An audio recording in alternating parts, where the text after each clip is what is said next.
వైఎస్ఆర్ సమాధి సాక్షిగా జగన్ సైకోయిజం బయటపడింది. సో తల్లి మీదే కేసు వేసి కోర్టుకు లాగిన కర్కోటకుడి నుంచి ఇంతకంటే ఏం ఆశించగలం చెప్పండి. సో కనీసం ఐపాక్ చైల్డ్ ఆర్టిస్ట్కి ఇచ్చిన విలువ కూడా తల్లి విజయమ్మకు జగన్ ఇవ్వలేదు. భర్త చనిపోయిన రోజు కొడుకు ఏదో ఓదారుస్తాడని దగ్గరకు వెళ్తే కనీసం ఆమె ముఖం వైపు కూడా చూడలేదు జగన్.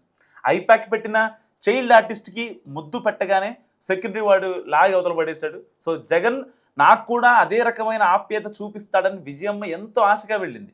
కొడుకు గుండెలపై పడి బాధ చెప్పుకుందాం అనుకుంది. అక్కడ ఉంది నిజంగా సైకో కదా. కనీసం ఆమె ముఖం వైపు కూడా చూడలేదు జగన్.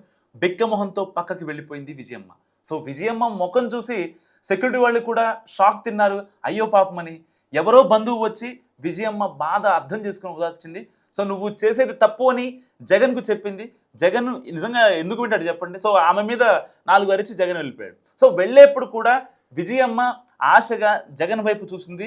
వెళ్తున్నా అని చెప్తాడేమో అని ఆశగా ఎదురు చూసిన అబ్బాయి చివరకు కనీసం జగన్ నుంచి ఒక చూపు కూడా లేదు. సో తల్లికి ఎంత వాల్యూ ఇచ్చాడు, అది కూడా వైఎస్ఆర్ సమాధి సాక్షిగా నిజంగా జగన్ సైకోయిజం అనేది మరోసారి బయటపడింది చెప్పుకోవాలి.